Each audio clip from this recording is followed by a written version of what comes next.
Today, we are going to be installing Gabriel HiJacker air shocks on a 1971 Plymouth Scamp. Installing hijackers on other vehicles will be similar. This vehicle came in with air shocks, and we are replacing them, so you must first release the pressure before removing the air lines. When lifting the vehicle, make sure the axle is supported before removing the shocks.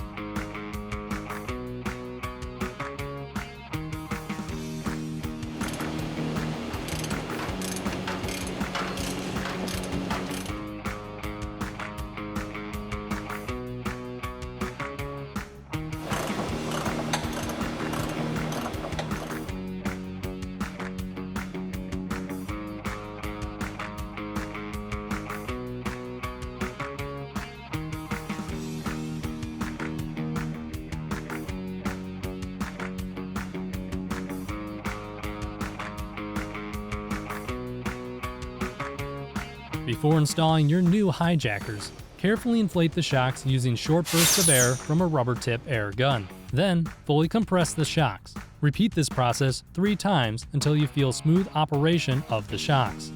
Included with every set of hijacker air shocks, you'll find the standard air hose kit, which includes 2 8-foot air lines, a T-valve and its mounting hardware, 6 frame clips, and 2 extra O-rings. Because we are replacing an existing system, we can simply match up the length of the air lines to the original ones.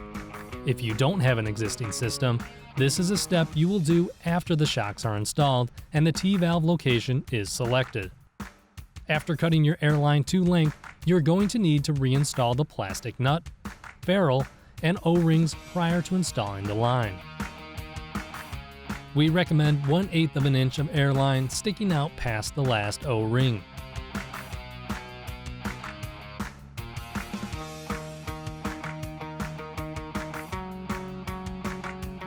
Refer to this diagram to attach the T-valve to your vehicle in the location that is most convenient to you to inflate the shocks. You will need to drill a 1/4 inch hole to install the T-valve if there isn't an existing location.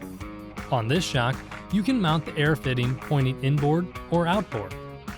On this particular vehicle, we chose to mount the fitting inboard because there were no obstructions and the distance to the T-valve was shorter.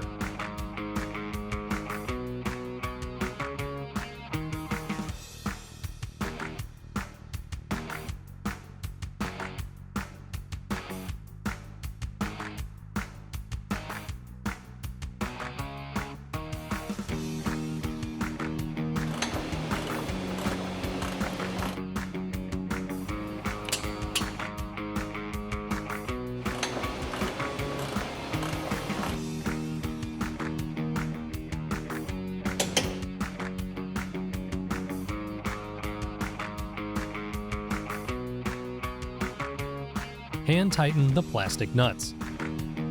Add 60 psi to the system so you can check for air leaks. Spray window cleaner or soapy water on each of the connections to check for leaks in the system.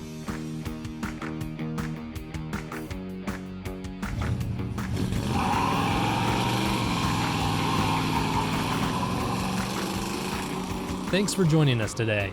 If you have technical questions, please call us toll-free at 800-999-3903. Visit the Gabriel store for licensed hijackers merchandise.